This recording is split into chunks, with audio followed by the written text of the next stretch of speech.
दिल्ली में सांसद हूं और बिहार, यूपी, झारखंड से मेरा संबंध है, तो मेरा मन वहां पे चला गया। मैं तो आपके लिए भी कहूंगा मेरे साथी, लेकिन आप लोग अपने अपने लोगों के लिए कहिएगा। इस देश के लोगों को बहुत खुशी है कि नरेंद्र मोदी सरकार लगातार स्वास्थ्य के बजट में वृद्धि कर रही है। इस बार भी कई लोगों की बातचीत में आया है कि जो स्वास्थ्य का बजट पिछली बार 80,517 करोड़ था, अब वो 90,958 करोड़ का बजट है। सभापति महोदय, ये बताता है कि सरकार स्वास्थ्य को लेकर के कितनी गंभीर है। और उसमें भी एक समय था जब इसी सरकार में हमने देखा था कि स्टंट जो लाखों रुपए का होता था, और उस स्टंट को नरेंद्र मोदी जैसे प्रधानमंत्री ने, जो गरीब घर से आते हैं, गरीबों के दिल की बात समझते हैं, और इस देश में स्टंट उसकी कीमत मात्र 26,000 कर दी गई थी, जिसके कारण आज गरीब से गरीब घरों में भी लोग इस हृदय के समस्याओं को दूर करने के लिए अब सक्षम हो रहे हैं। यही देश है सभापति महोदय। मेरे क्षेत्र में 20 जनौषधि केंद्र खुल चुके हैं। हमारे यहाँ दिल्ली के सांसद साथी हमारे सब बैठे हैं। दिल्ली में जनौषधि केंद्र के खुलने से जो दवाई 600 रुपये में एक पत्ता मिलती थी, वही दवाई लगभग 60 रुपये में मिल जाती है, मात्र 60 रुपये में।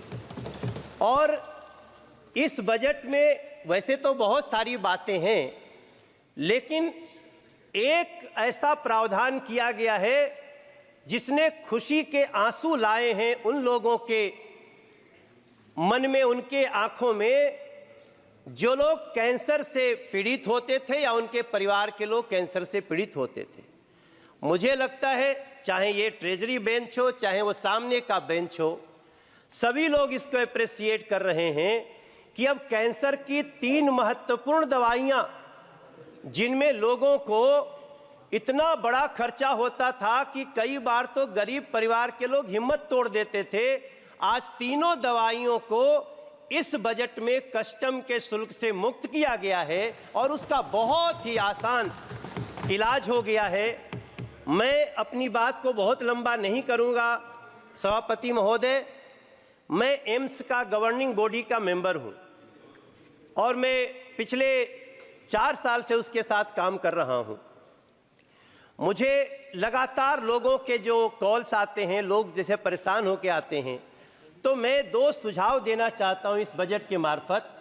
जो आदरणीय अर्जुन राम मेघवाल जी बैठे हैं और हमारे मंत्री जी बैठे हैं, हमारे एम्स में जितने लोग आते हैं, इलाज तो उनका तुरंत शुरू हो जाता है, लेकिन उनको बेड की बहुत भारी समस्या होती है। इसके तहत जो लोग उनको लेके आते हैं, जिसका इलाज शुरू हो गया, वो सड़कों पे सोते हैं सभापति महोदय। उनके परिजन जो रहते हैं वो इतने बुरे स्थिति में होते हैं कि इलाज तो जिसका हो रहा है, बाकी जो जीवन होता है वो बड़ा दयनीय होता है। मेरी प्रार्थना है, दिल्ली में हम सब कोशिश करेंगे कि हम डीडीए के मार्फत जगह दिलाएं बिहार के लिए, क्योंकि बिहार के सबसे ज़्यादा मरीज आते हैं सभापति महोदय। बिहार झारखंड के लिए एक ऐसा भवन बने जहां जो उनके मरीज आए या लोग आए तो पहले वहीं उनके संबंधित डॉक्टर देख लें किस स्थिति में आए हैं, कहां भेजना है। और एक अंतिम बात सभी के लिए, हाँ, मैं तो चूँकि मैं दिल्ली में सांसद हूं और बिहार, यूपी, झारखंड से मेरा संबंध है, तो मेरा मन वहाँ पे चला गया।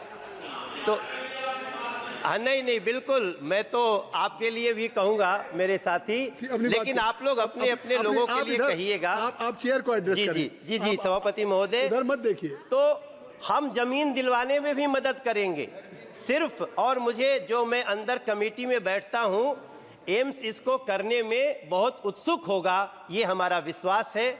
और अंत में एक विषय, हमारे यहाँ एक university college of medical sciences है, उसको अचानक से दिल्ली सरकार ने अपने अंडर में लेने का प्रोसेस शुरू किया है। मैं प्रार्थना करता हूं, ये दिल्ली की जो सरकार है, आम आदमी पार्टी की गवर्नमेंट, उसके पास न स्कूल संभल रहे हैं, न अस्पताल संभल रहे हैं। मैं प्रार्थना करता हूं चेयर के थ्रू मंत्री जी से कि हमारे university college of medical sciences को, UCMS को दिल्ली सरकार में न जाने दिया जाए, कृपया जहां है वहीं रहने दिया जाए ताकि बच्चों की ज़िंदगी बन सके। मैं इस चर्चा में भाग लिया। बहुत बहुत धन्यवाद।